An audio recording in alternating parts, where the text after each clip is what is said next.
আমি পুরো 3 ঘন্টা পায়ে হেঁটে এই পুরো দরবার শরীফ আমি ঘুরে দেখেছি এবং ঘুরে দেখে আমার ভেতরে যে ইতমিনান, আমার ভেতরে যে বিশ্বাস এসেছে, যিনি এখানে শুয়ে আছেন খাজা বাবা ফরিদপুরি, তিনি আল্লাহর যে কত বড় মাপের ওলি হতে পারেন এই ধারণা আমরা কেউ করতে পারি না।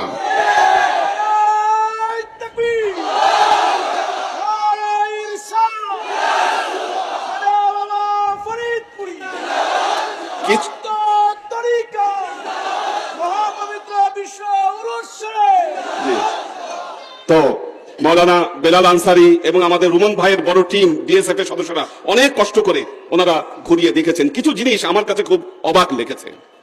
কোরবানির সময় গরুর হাটে তো অনেকেই গেছেন না? গরুর গুতা খান নাই, গরু কিনতে গিয়ে এমন মানুষ খুঁজে পাওয়া কঠিন আমি বলবো। কিন্তু এত বড় গরুর মাঠে গরু কাউকে গুতা দেয় না, পরিবেশ নষ্ট করে না, এটা এক অলৌকিক ব্যাপার। এই জায়গায় এক আজব ব্যাপার, আরো আজব ব্যাপার, চোখে দেখা জিনিস রান্না হচ্ছে, রান্নার ছাই তোলা হয় না, কিন্তু এই ছাই যায় কোথায়? এই খাজা বাবা ফরিদপুরীর প্রকাশ্য কারামত হচ্ছে এগুলো। দেখুন, কারামাতুল আউলিয়া ও হাক্কুন, ওলিদের কারামত সত্য আমাদেরকে বিশ্বাস করতে হবে। এই বিশ্বাস না থাকলে পরিপূর্ণ ইমানদার হওয়া যাবে না। কাজেই ওলিদের কারামত আমাদেরকে সব সময় দেখায় তারা। আপনারা ওরস মোবারকে উপস্থিত হয়েছেন। ওরস মানে কি? ওরস শব্দের অর্থ হলো আনন্দ, কিন্তু আরবি ওরস শব্দ ব্যবহার হয় সেই সময়ে যখন আশেক এবং মাসুকের মিলন হয়ে যায়। আশেক আর মাসুকের মিলন যখন ঘটে তখন সেটা ওরস মোবারক হয়ে যায়। এই জন্য আমরা বাংলায় বলি আব্দুল্লাহর ওরসে আমাদের পেয়ারা নবী হযরত মুহাম্মদ মুস্তাফা সাল্লাল্লাহু আলাইহি ওয়াসাল্লাম জন্মগ্রহণ করেছেন। আমাদের খাজা বাবা ফরিদপুরি তিনি তার মাসুকের মিলনে চলে গেছেন, মাসুকের সাথে তার মিলন ঘটেছে। আর এই ওরস মোবারক তার যত আশেক আছে তার সাথে সাথে মহান আল্লাহর কাছে তাদেরও মিলন এই মাহফিলের মাধ্যমে ঘটে গেছে। এ কথা আমি বলি নাই, এই তথ্য বলেছেন কে? মৌলানা জালালউদ্দিন রুমি। মৌলানা রুমি বলতেছেন, হার কে খাদ হাম নশীনদ ব খোদা গো নশীনদ ব হুজুরে আউলিয়া এক জমানা সোহবতে ব আউলিয়া বেহতারাজ সাদ সালতো আতে বীরিয়া।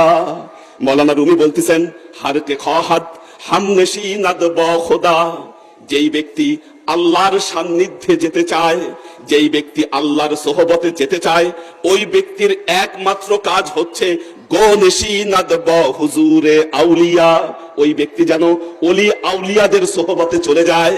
এক জামানা সোহবতে ব আউলিয়া বেহতারাজ সাদ সালতো আতে বীরিয়া, এক জামানা এক মুহূর্ত ওলি আউলিয়ার সোহবতে থাকা শত সহস্র বছর নিরহংকার ইবাদতের চাইতে সেটা উত্তম।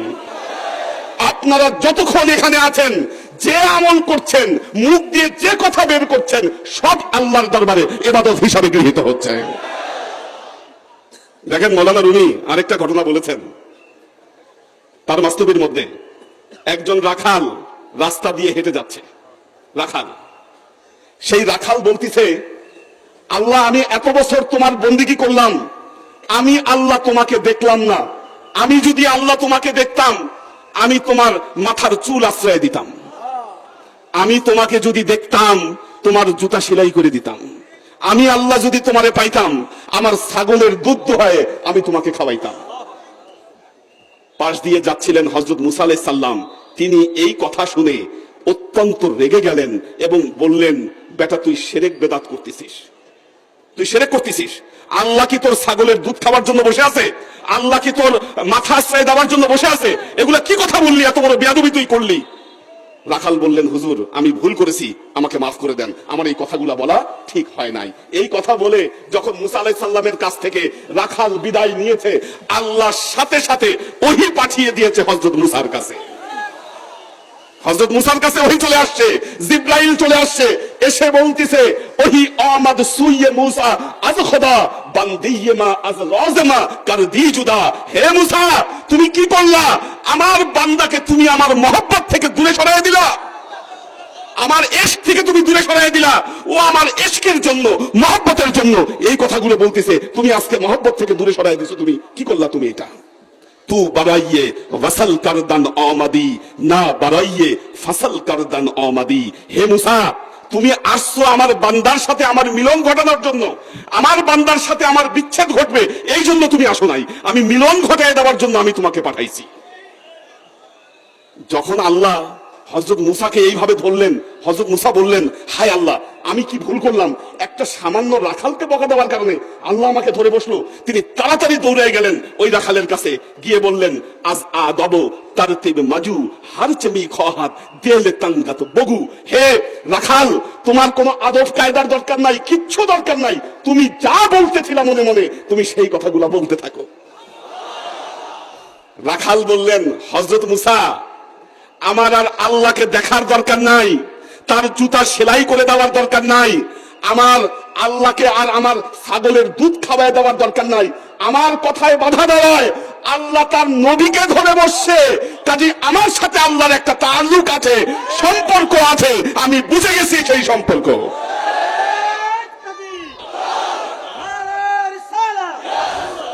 তো খাজা বাবা ফরিদপুরি যেই কাজটা করেছেন দেখেন, এই লক্ষ লক্ষ মানুষ, লক্ষ লক্ষ জামায়াত, এই লক্ষ লক্ষ মানুষের মনে ইশকের আগুন তিনি জাগ্রত করে দিয়েছেন, জ্বালিয়ে দিয়েছেন। তিনি কি ইশকের আগুন, আজকে যেটার সবচাইতে বড় অভাব কি?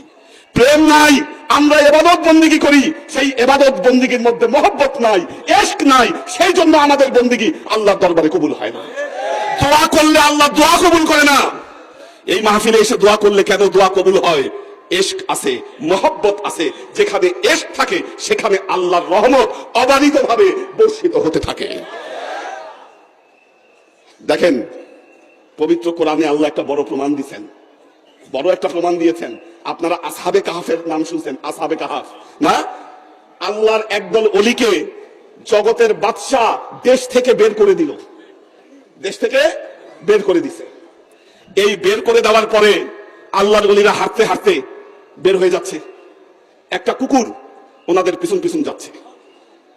আল্লাহর ওলিরা ওই কুকুর যেন না আসে, একটা ইট নিয়ে কুকুরের গায়ে ছুঁড়ে মারলেন, তোরা কুকুর তুই দূরে সরে যা। কিন্তু কুকুর আর যায় না, কুকুর পিছে পিছে যাচ্ছে, পিছে পিছে যাচ্ছে। আল্লাহর ওলিরা একটা গুহায় আশ্রয় নিল, কুকুর ওই গুহার বাইরে গিয়ে ওনাদেরকে পাহারা দিল। ওই গুহার মধ্যে কুকুরেরা কয়েকশো বছর ঘুমালো, ইয়া আল্লাহর ওলিরা, কুকুর তাদের সাথে ছিল। পবিত্র কোরআন বলতিছে, পবিত্র কোরআন বলতিছে এই কুকুর জান্নাতে যাবে। এই কুকুর কি করবে? জান্নাতে যাবে। কুকুরের আমল কি ছিল? কি কুকুর কি কয়েকশো টাকার নামাজ পড়ছিল? কি কোন তসবিহ ওজিফা কোনো কিছু করছিল?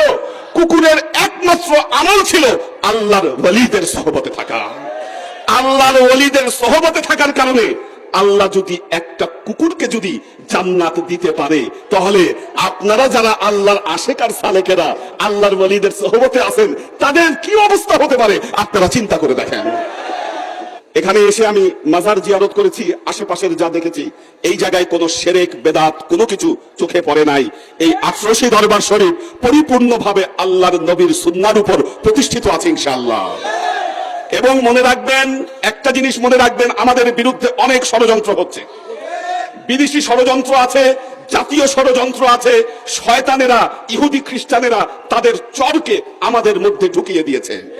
আপনারা যারা আশেক, যারা সুন্নিয়তের প্রকৃত যারা যোদ্ধা, তারা যতদিন সতর্ক আছেন, মনে রাখবেন এই ইহুদি খ্রিস্টানদের ষড়যন্ত্র কোনোদিন এই বাংলার জমিনে প্রতিষ্ঠিত হতে পারবে না।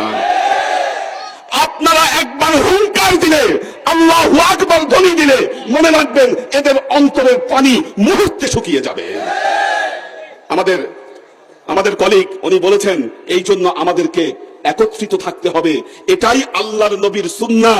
আল্লাহর নবী এইভাবেই মানুষকে শিক্ষা দিয়ে গেছেন। এই যে বড় জামায়াত, এই যে খেদমতে খালক, এর বাইরে ইসলামের এটা যদি না থাকে ইসলামের প্রকৃত শিক্ষা বাংলার জমিন থেকে হারিয়ে যাবে। কাজেই আপনাদেরকে বলবো, আপনারা যেহেতু সঠিক তরিকা পেয়েছেন, এই তরিকার উপর আপনারা কায়েম থাকুন, আল্লাহ এর উপর কায়েম